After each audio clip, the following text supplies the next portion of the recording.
We're hunting first split here in the Delacroix marsh with Mike Smith. Mike is a 5-time state duck calling champion. He's actually done a little bit of judging. And it's always a pleasure to find out how Mike gets those ducks to come in so close. Usually when they far off, now the further the birds are, you give a longer hail call.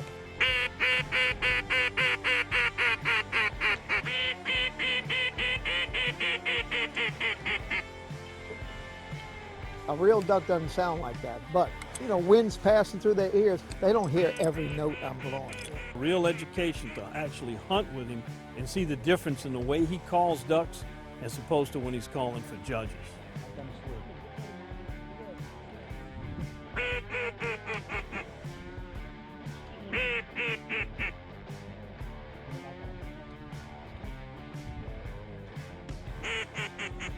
Hit him, hit him!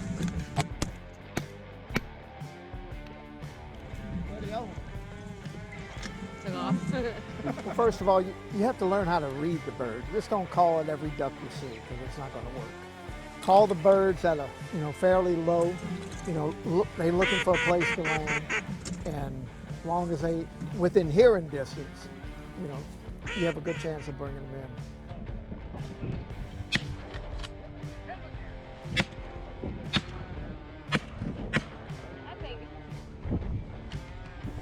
That thing had 9 lives. As the birds get closer, you start sounding more like a duck.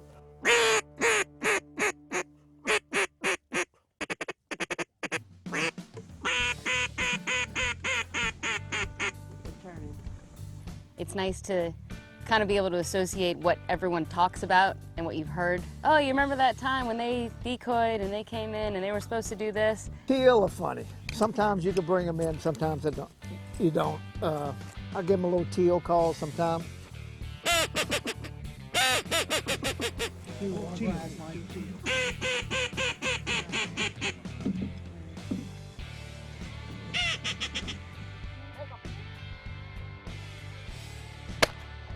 About 8 teal came in right into the decoys. We took out most of them. Woo, these 3-inch shells kick a little harder. We also had Elliot with his dog Stella. She's a young dog, but she's really come a long way in the short time he's had her, and she did a really good job of getting every duck we knocked down. Back.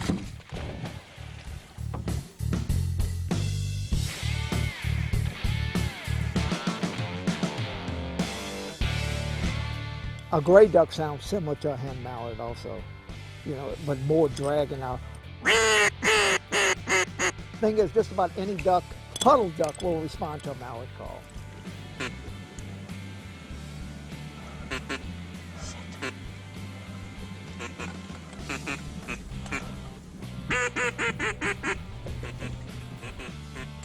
And the chances of a duck hearing this when he's 300 yards away, slim to none.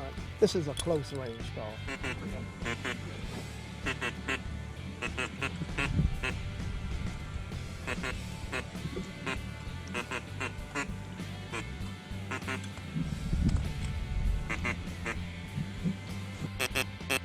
I don't put it down till it's time to pull the trigger.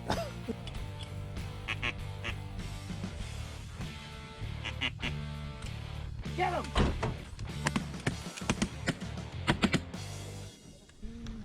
2, 3. Hold on. Hit that cripple.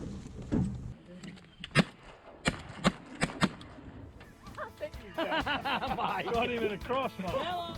So we got a pretty big number taken out pretty early on. So it was nice to see them cooperating. They weren't really gun shy like they've been, or they will be, in the second split. So things kind of worked out. It was the most quiet hunt ever in terms of the least amount of calling necessary. They weren't very leery of us. So I guess this is an area that hasn't really been whacked on too much. But the key is be where the birds want to be. You could be, you know, 10-time world champion. If the birds don't want to come to you, they're not coming. Typically when I've been hunting in Louisiana, no matter where I've hunted, we've seen a pretty good variety of ducks, from dougrees to gray ducks to teal to redheads.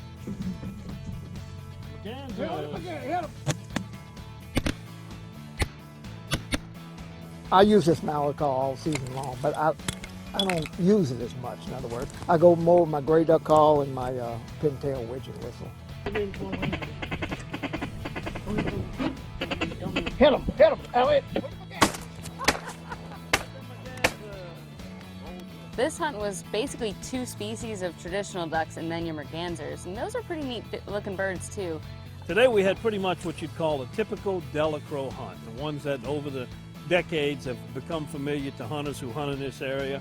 A mix of a lot of teal, both blue wings and green wings, and also we got a little bit of sprinkling of some mergansers too, which a lot of people don't bother to hunt mergansers. The mergansers are pretty neat looking and they don't count towards your traditional duck count, so they'll go in a gumbo.